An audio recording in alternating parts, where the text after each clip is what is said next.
Thanks for joining us on Planet America. I'm John Barron. And I'm Chester Chidolo, and we certainly have a situation this week. In the wake of the murder of Charlie Kirk, tensions are flaring. The president is angry, and he is once again blaming the left for the murder of Charlie Kirk. This is a dark moment for America. Well, some Democrats and liberal pundits reacting in downright horrific ways to Charlie Kirk's assassination. Shock, fear and anger after one of the president's closest advisors, conservative activist and organiser Charlie Kirk, is shot and killed. And the finger-pointing began before anyone other than the killer even knew who'd done this. We're going to have all the latest and speak to the author of a book about Kirk and the conservative youth movement that he led. But first... The murder of conservative activist Charlie Kirk last week has revealed the depth of the divide in American politics and society. In the 33 hours between Kirk's shooting at Utah Valley University and his alleged assassin being reported to police and arrested, calls for an end to political violence were overwhelmed by a premature blame game. For years, those on the radical left have compared wonderful Americans like Charlie to Nazis and the world's worst mass murderers and criminals. This kind of rhetoric is directly responsible for the terrorism that we're seeing in our country today. The president then announced he was awarding Kirk America's highest civilian honour, the Presidential Medal of Freedom, and he ordered all flags in America to be lowered to half-mast, even though he only has the power to order flags on federal buildings down. Republican House Speaker Mike Johnson had this tribute. The chair would ask that all members present in the chamber and those in the gallery please rise for a moment of prayer for Charlie Kirk and his family. Which they dutifully did, but after a minute's silent prayer, an argument erupted. Wait a minute. The House will be in order. The House will be in order. Republican Lauren Boebert asked the House to say out loud a prayer for Charlie Kirk. Some Democrats objected, shouting why House members hadn't prayed for the kids in Colorado, children killed in a recent school shooting there. Republican Anna Paulina Luna, a friend of Kirk's, then yelled back at the Democrats, "You caused this." It was all very unedifying stuff, but nothing compared to some of the vitriol on the internet. Kirk had been accused by some of anti-Semitism, and that's probably why social media was soon buzzing with a conspiracy theory that Israel was behind the Kirk assassination. Ian Carroll, described by the Jewish Anti-Defamation League as an anti-Zionist ex-influencer with over 1 million followers, claimed that Israel murdered him in front of his family. That post alone was shared literally millions of times, and the Israeli Prime Minister was even asked about it. I think it's so absurd, so stupid, and so ridiculous. You can't believe that people are saying that. Yeah, not a lot of evidence for that theory, John, but I do think it's worth going back to that initial Trump reaction you detailed just for a second to highlight this was only hours after Kirk got shot, and Trump's job at that point is to unify the country and calm America down. And the way he chose to do that was to assert without evidence that what he calls the radical left, that usually means Democrats, was directly responsible for Kirk's death. And he promised to go after them all, including their funding sources. In particular, he said it was because of the names that they called him. So he was kind of saying it's super unfair and wrong to call Trump a dictator, but if you do, he'll investigate you and punish you for your speech. Go figure. And that's not even getting into the hypocrisy of it all. We will drive out the globalists, we will cast out the communists, Marxists and fascists, and we will throw off the sick political class that hates our country. For the record, there have been 3,600 people murdered in politically motivated terrorist attacks over the last 50 years, according to the Cato Institute, and right-wingers were responsible for 391 of them, whereas left-wingers were responsible for 65 of them. There have been a number of studies about this, each with different data, but they all point to the fact the president is wrong about this left-wing epidemic. Okay, what about other reactions? Well, on social media, there were a bunch of appalling reactions from no-named lefty trolls. We got Charlie in the neck. We got Charlie in the neck. Ding dong, the witch is dead. To everyone saying that it was such a senseless, violent act, I want you to remind yourself that it was God's plan. did. But to be fair, amongst the high-profile left, they were pretty much universally respectful, like Gavin Newsom, for instance, tweeting that Charlie Kirk's murder is sick and reprehensible and his thoughts were with Kirk's family, children and loved ones. The only high-profile anti-Trumper who pushed it a bit, I thought, was analyst and MSNBC Republican Matthew Dowd, who seemed to be blaming Kirk for his own death. He's been one of the most divisive, especially divisive younger figures in this, who is constantly sort of pushing this sort of hate speech or sort of aimed at certain groups. And I always go back to hateful thoughts lead to hateful words, which then lead to hateful actions. And MSNBC sacked him for that anyway. By contrast, high-profile Republican figures were kind of letting it rip. This was House Representative Bob Onder. Some of the American left are undoubtedly well-meaning people, but their ideology is pure evil. They hate the good, the truth, and the beautiful, and embrace the evil, the false, and the ugly. And they literally will kill those with whom they disagree, just as their predecessor leftists Marx and Stalin and Lenin and Pol Pot and Fidel Castro did. That was quite a list, and there are heaps of high-profile right-wingers talking about a civil war, including Fox's Jesse Waters. They are at war with us. Whether we want to accept it or not, they are at war with us. What are we going to do about it? How much political violence are we going to tolerate? By the way, he was not sacked, John. No one even called for it. Is it too late? I can call for it. Among the most absurd speculation was this from the president's eldest son, Donald Trump Jr., who was a friend of Charlie Kirk. I can't frankly name a mass shooting in the last year or two in America that wasn't committed by, a transgender lunatic that's been pumped up on probably hormones since they were 3-year-olds. Don Jr. can't name a mass shooting not conducted by a transgender person? OK, a quick fact check on that. Experts say that transgender people may have been responsible for 7 out of 4,147 mass shootings from 2018 to 2025, a rate of less than 1/5 of 1%. For context, transgender people represent around 1% of the American population, so they are 5 times less likely than anybody else to be a shooter, Don. Honestly, it got way worse than Don Jr. MAGA influencer Joey Manorino showcased such shocking bigotry to his 600,000 followers that even Elon's ex throttled him. He posted, "If the person who killed Charlie Kirk was transgender, there can be no mercy for that species any longer. We've already tolerated far too much from those creatures," he said. 2 weeks ago, I called for transgenders to be rounded up, detained and studied, he said, due to their propensity for mass murder. I'm not easily shocked, John, but that was something else. Yeah, it sure was. I suppose, to be fair, these are all the comments of people feeling an understandable sense of shock, outrage, grief and anger, and none more so, of course, than Kirk's widow, Erica, who issued a eulogistic statement from her husband's podcast studio, speaking of her love for Charlie and their deeply held Christian faith. I will never, ever have the words to describe the loss that I feel in my heart. I honestly have no idea what any of this means. I know that God does, but I don't. She also had this warning. The evildoers responsible for my husband's assassination have no idea what they have done. They killed Charlie because he preached a message of patriotism, faith, and of God's merciful love. Of course, there are many people who do not see Charlie Kirk as somebody who preached merciful love. To them, he was someone who helped Donald Trump craft messages of bigotry, intolerance, racial resentment, fear and even hate.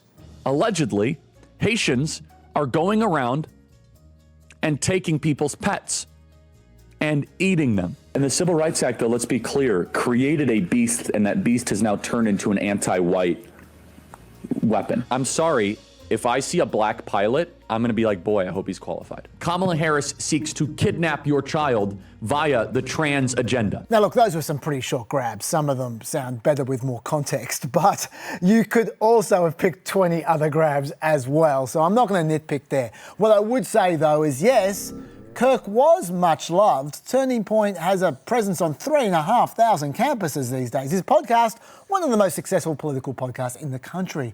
Yet, for someone who was all about the free exchange of ideas, it was strange that he used that popularity to create a watch list of college professors and lecturers that he felt were too leftist for his tastes. And this list was designed so readers of that list could contact the colleges about those professors. And it quickly turned into a vehicle for mass harassment and violent threats. So he wasn't necessarily 100% consistent, John. No, and beyond his personal appearances, his radio shows and podcasts, Charlie Kirk was a very valuable political asset, spearheading Trump's appeal to younger voters last year. He was personally very close to members of the Trump family, like another son. According to Don Jr., Kirk was also a friend of J.D. Vance and reportedly helped convince Donald Trump to make Vance his vice presidential running mate last year. That might explain why Vance himself went to Utah over the weekend to escort Kirk's body back home to Arizona. So there is a very personal aspect to this. Here's how President Trump described the moment last Wednesday when he was told what had happened. And they came in, they said, Charlie Kirk is dead. I didn't know what they meant. I said, what do you mean dead? Charlie Kirk was shot.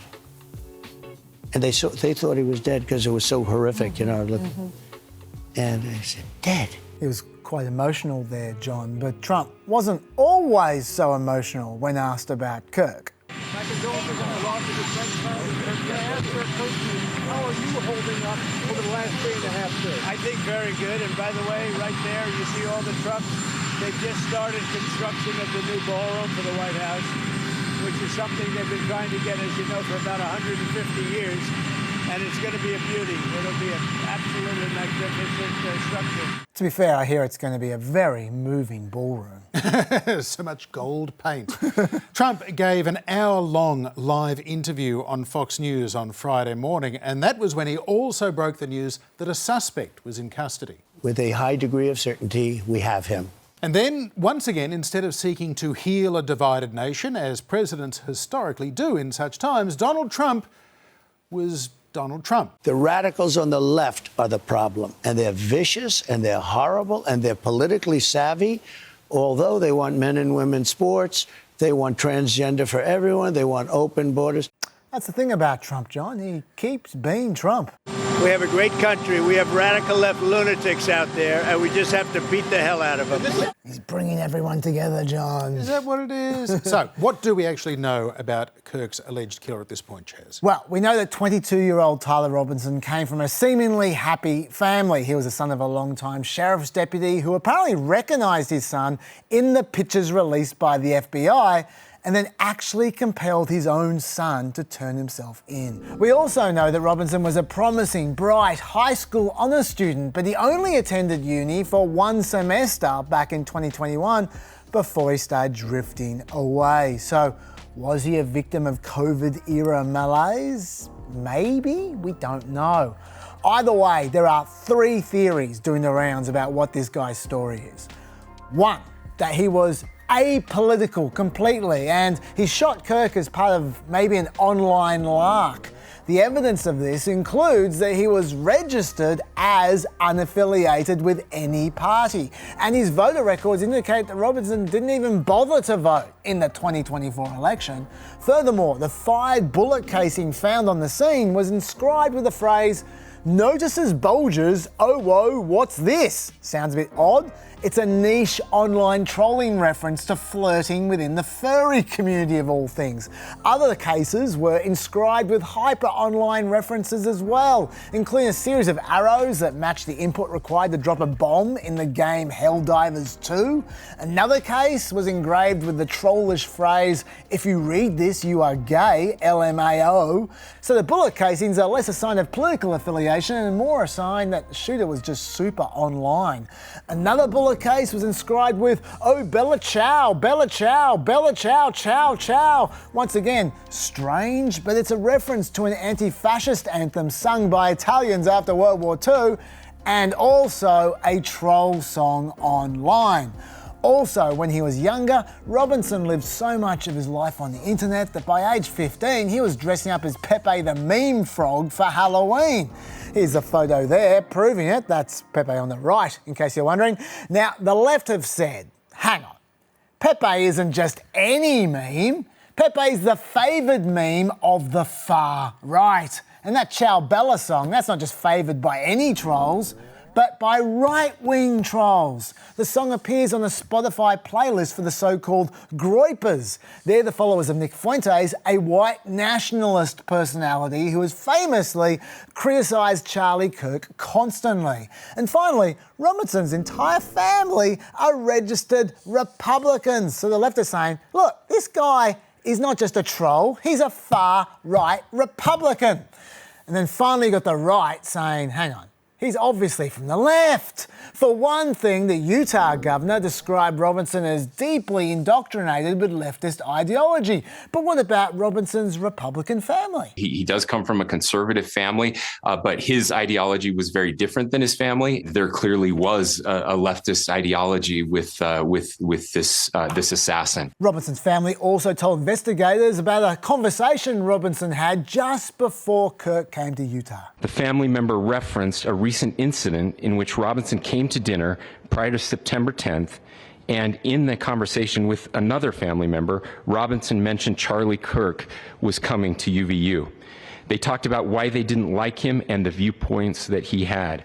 The family member also stated Kirk was full of hate and spreading hate. And finally, there was what conservatives feel might be the missing piece in the puzzle of Robinson's life. The roommate that we had originally talked about, we can confirm that roommate is a boyfriend who is transitioning from male to female, so we know that piece. I will say that person has been very cooperative with authorities. Now, Governor Cox is very clear that Robinson's boyfriend was not an accomplice at all. In fact, he was helping out the investigators. But there is some suspicion that Robinson's anger about Kirk's anti-trans views could be a motive for Charlie Kirk's murder. Now, look, this is very early days, John. We have no idea where this is going, but given some of that anti-trans messaging we mentioned before, I think a number of people are quite nervously waiting to see what the next shoe to drop might be. Yeah, it's all being treated as a bit of a game of Cluedo at the moment. For more, we're joined by journalist Kyle Spencer. She's author of Raising Them Right, about the rise of Charlie Kirk and the conservative youth movement in America. Kyle, welcome to Planet America. I wonder, from your experience with him, what was it about Charlie Kirk that saw him rise to such a position of influence and power by the relatively young age of 31 when he died? So Charlie had a very, very unusual mix of talents.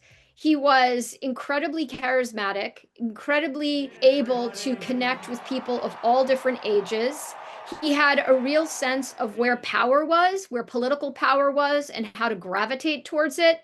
And then finally, I would say that he was, and I've interviewed people for 20 plus years, and I would say that Charlie Kirk was the most ambitious person I had ever interviewed. His ambition was really extraordinary.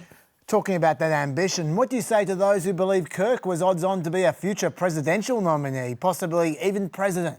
How likely do you think that would have been? So in my book, Raising Them Right, I talked about this possibility that Charlie could be a future president.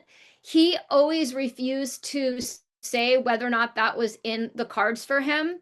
But I think that people in the party believed that he definitely had much of what it took to do that. Whether Charlie would have been able to transcend the national stage, not so much, he was a national figure, but whether or not Charlie was able to lure in moderate voters, progressive voters enough to create a coalition to win an election is unclear to me. But I think he thought about it. I also think he really loved being the influencer that he was, he's a brilliant strategist. I think he loved strategizing, and also think he loved doing his podcast. He loved being a personality. So I'm not 100% sure that would have been the route that he would definitely go in, but I know that there was a lot of talk about it. And Kyle, some have said that without Charlie Kirk, Donald Trump wouldn't have won enough younger voters to win last year's election. Others have said he was key to J.D. Vance becoming Trump's running mate. How much of that do you think is true? So Charlie Kirk had a very close relationship with President Trump. His son, John Jr., introduced him to Charlie. And they're very similar in a lot of ways. Both of those men are very, Charlie was very charismatic. Trump is very charismatic. Charlie really understood how to talk to people, how to understand where their pain points were. Trump as well really understands that. Charlie was a great strategist. Trump is a great strategist. So there was an affinity between the two of them, I think, from the beginning. Charlie was also incredibly loyal. No matter what you thought about his politics, a lot of his rhetoric was very hateful. That aside, I know that the number of people that were with him early on stayed with him throughout the years. He had an ability to stay very, very, very loyal to Trump. And you think about the fact that Trump has alienated most of the people that have been with him over the years and not Charlie, which I don't think speaks about Trump. I think it speaks about Charlie. So Charlie had that influence over Trump. He had the likability aspect, but then he had the ability, the access, and he was in the White House all the time. He was advising Trump, talking to Trump. He had a really collegial, almost equal relationship with him by the time he died. And then in terms of his ability to corral the youth votes, the thing about Charlie was early on, 2012, he knew that he wanted to be the person that rebranded the American GOP. Slowly but surely, with the help of other people, with lots and lots of money funneled to him, was able to create this vision for the Republican Party as a very welcoming, exciting, inclusive place for young Americans of all colors. And that's, considering that was also coupled with a lot of Charlie's very hateful rhetoric that was very disparaging of Black people, very disparaging at times of Latinos, it's an unbelievable feat. On Kirk's rhetoric, he had a reputation for being a bit of a performer or maybe even a grifter, saying whatever he needed to say to get by. Do you think that's true, or do you think he was a true believer in what he advocated for? Yeah, I think that Charlie was a true believer. I think Charlie was able to make tremendous amount of money and benefit greatly personally from the beliefs he had. I do believe he held those beliefs. Charlie, interestingly enough, went to a high school in the suburbs of Chicago that had originally been a mostly white high school. But while he was there, it flipped to a mostly Black and brown high school. So Charlie found himself suddenly in the middle of high school, a minority. And his peers were mostly liberal. They were progressive, and they liked Obama. And Charlie has never really spoken about how that may have affected his views about race in America, power in America, but it is clear to me that it had an impact on him. So I think that a lot of his rhetoric was very true and very real in how he felt. Charlie felt like and spoke often about the ways in which he saw racism really be a problem for white people. White people, in Charlie's view, were victims of racism, of a kind of overpowering of this country by people of color. Again, he went to a high school which literally went from mostly white to mostly kids of color. So that was a very real thing for him. When he said things about Black women and his thoughts that Black women were often in positions of power, not because they were at all competent, but because they've been put there through diversity initiatives. He believed that. He truly believed that. Carl Spencer, we appreciate your insights into Charlie Kirk this week. Thanks for taking the time for us. Thank you.